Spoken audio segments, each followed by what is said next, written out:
आपण बघूया प्रिव्हॅलन्स किती आहे हायपरटेन्शनचं. ग्लोबल प्रिव्हॅलन्स खूप जास्त आहे. Globally more than 1.2 billion adults are having hypertension आणि त्यातले 2/3 जे आहेत they are living in low and middle income countries.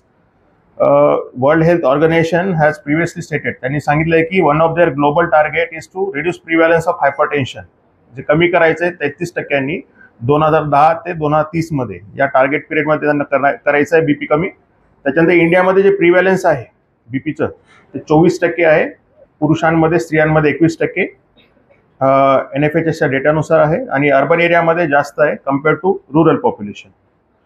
आपले स्वतःचे चॅलेंजेस खूप जास्त आहेत. इंडियन सिनारिओमध्ये जे आहे हायपरटेन्शन खूप जास्त प्रमाणात दिसून येतो. प्रत्येकी 5 पुरुषांमागे किंवा 5 पर्सन्स मागे 3 ते 4 लोकांना बीपी निघण्याची दाट शक्यता असते. सगळे जे पेशंट्स आहेत ते लेट स्टेजमध्ये आपल्याकडे येतात. स्टार्टिंगला स्क्रीनिंग म्हणून खूप अवेअरनेस कमी आहे लोकांमध्ये. काय काय चॅलेंजेस आहेत बघूया आपण. सगळ्यात फर्स्ट की यंगर पॉप्युलेशनमध्ये त्याचं अर्ली ऑनसेट आहे बीपीचं. खूप यंग पॉप्युलेशनमध्ये दिसून येतं. भारतीय जे आपलं कल्चर आहे त्याच्यामध्ये हाय शुगर आणि साल्ट कन्झम्पशन असतं.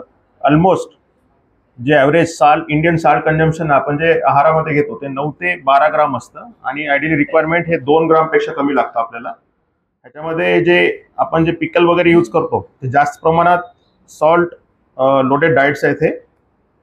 त्याच्यानंतर शुगर लोडेड डाएट सुद्धा आपण तेवढ्याच प्रमाणात घेतो. त्याच्यामुळे this is the one of the reason for hypertension.